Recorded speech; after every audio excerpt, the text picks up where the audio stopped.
মুসলমান। আমি বিশ্বাস করি ওরা এজিদের গোলাম। আহলে বায়াতের উপর জায়গা বেরিমান ওই দয়াল নবীর মহব্বত। আর যদি আসে কোনো কারণবশত যদি কোনো খারাপ নজর পড়ে, ওই কপালের মধ্যে পোকা ধরে যায়, ডাক্তার কবিরাজের বাবার ক্ষমতা নাই সে পোকা ছাড়াইতে পারে। এই জন্য এসকেতে লাহি পাবি মহব্বতের বাজারে, বেদবিকে করো না পিরাউলিয়া দরবারে। এখন যে গানটা করব এটা সম্পূর্ণ একটা তরিকতের মাহফিল, তরিকতের গান। আগামী দিন আমাদের আশুরা 10ই মুহররম, সেই কথা লক্ষ্য আমাদের নিরূপণে রেখে আমাদের ইসলামকে আবার পুনর্জীবন দান করে গেছেন ঈসা আমাদের ছোট ইমাম হুসেন শহীদের মধ্য দিয়ে। মুসলমান চেনার একটা ব্যবস্থা করে দিয়ে গেছেন। কিভাবে যারা আমার ছোট ইমামকে হত্যা করছে, শহীদ করছে, তারাও কিন্তু মুসলমান। তাদের মাথায় টুপি, মুখে দাড়ি, ইসলামিক লেবাস। সেখানে ৩৫০০ সৈনিক, তাদের ৩৫০ ছিল কোরআনের হাফেজ, মাওলানা, মুফতি সহ। আমার ছোট ইমাম বলছিল, তোমরা তো আমার নানার আদর্শের মুসলমান, তোমাদের মধ্যে কি এমন একজন মানুষ আছো যে আমাকে এই নিদানে একটু সাহায্য করতে পারো? তারা কিন্তু সবাই মাথা নিচু করে দাঁড়িয়েছিল। মাওলা আলীর জন্ম হয়েছে কাবা ঘরে, তারা মসজিদ ঘরের মধ্যে কুবাইয়া মারা হয়েছে, পাঞ্জাতনের অন্যতম। মা ফাতেমা গর্ভবতী ছিল। দয়াল নবী পর্দা নেওয়ার পরে খলিফা নিযুক্ত করলো। বনি সাকিরে মিটিং করে আবু বক্করকে খলিফা নিযুক্ত করে আসছে, শনাক্ত নেবে। আমার মা ফাতেমা একটা ঘরের মধ্যে পালাইছে, দরজায় লাথি দিছে, লাথিটা মায়ের পেটের মধ্যে লাগছে। আমার রসুল ওই সন্তানের নাম রাখছিল মহসিন।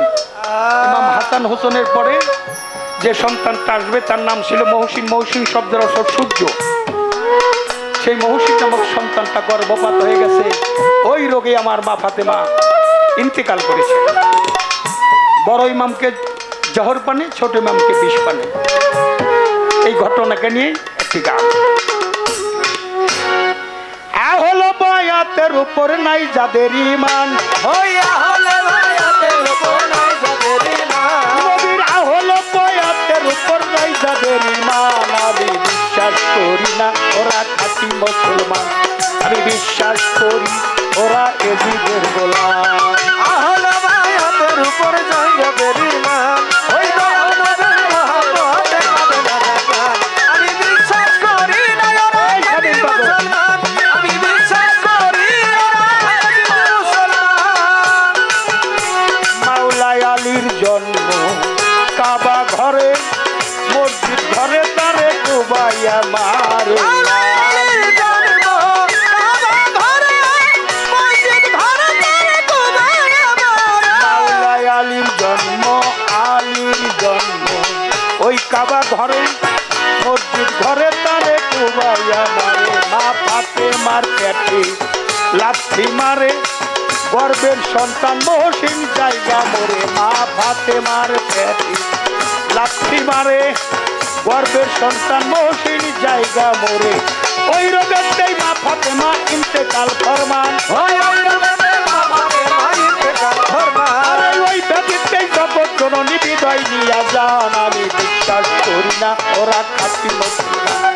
আমি বিশ্বাস করি না ওরা খাঁটি মুসলমান। ওই আহলে বায়াতের উপর নাই যাদের ঈমান, ওই আহলে বায়াতের উপর নাই যাদের ঈমান। আমি বিশ্বাস করি না ওরা খাঁটি মুসলমান। আমি বিশ্বাস করি না ওরা খাঁটি মুসলমান। নবীর প্রেমিক পাগল অস্তরণী, মুখের দন্ত সব উঠাইলেন ওই নবীর প্রেমিক অস্তরণী, মুখের দন্ত উঠাইলেন তিনি। নবীর প্রেমিক অস্তরণী, মুখ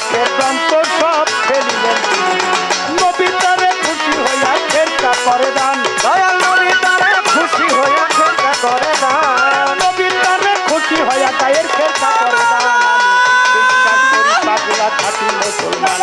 আমি বিশ্বাস করি পাগল খাঁটি মুসলমান। ও দয়াল নবীর মহব্বতে কাঁদে না জাকাত, ওই আহলে বায়াতের উপর নাই যাদের ঈমান। আমি বিশ্বাস করি না ওরা খাঁটি মুসলমান, আমি বিশ্বাস করি না ওরা খাঁটি মুসলমান।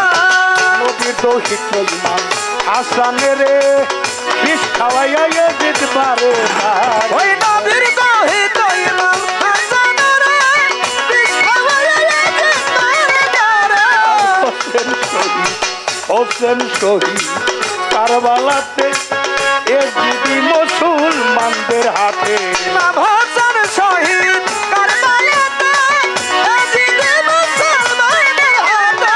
নবীর দৌহিত্র ইমাম হাসানের বিষ খাওয়াইয়া এজিদি মারলো তারে। হোসেন শহীদ কারবালাতে এজিদি মুসলমানদের হাতে। এজিদি মুসলমানদের ভিক্ষা দিতে জালালের গান। এজিদি মুসলমানদের ভিক্ষা দিতে জালালের গান। এজিদি মুসলমানদের ভিক্ষা দিতে জালালের গান। বিশ্বাস করি না ওরা খাঁটি মুসলমান, আমি বিশ্বাস করি ওরা এজিদি মুসলমান। ও দয়াল নবীর মহব্বতে কাঁদে না জাকাত, ওই আহলে বায়াতের উপর নাই যাদের ঈমান। আমি বিশ্বাস করি না ওরা খাঁটি মুসলমান, আমি বিশ্বাস করি না ওরা খাঁটি মুসলমান। দয়াল নবীর মহব্বতে কাঁদে নাজার প্রাণ। ওই দয়াল নবীর মহব্বতে কাঁদে না জাকাত, ওই আহলে বায়াতের উপর নাই যাদের ঈমান। বিশ্বাস করি না ওরা খাঁটি মুসলমান, আমি বিশ্বাস করি না ওরা খাঁটি মুসলমান। আমি বিশ্বাস করি ওরা এজিদের গোলাম। বিশ্বাস করি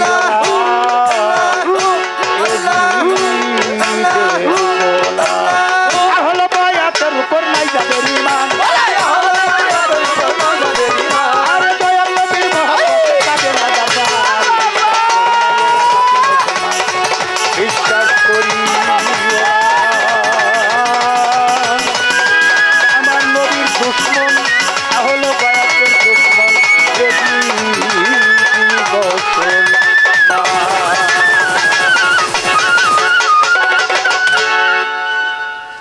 জয় গুরু।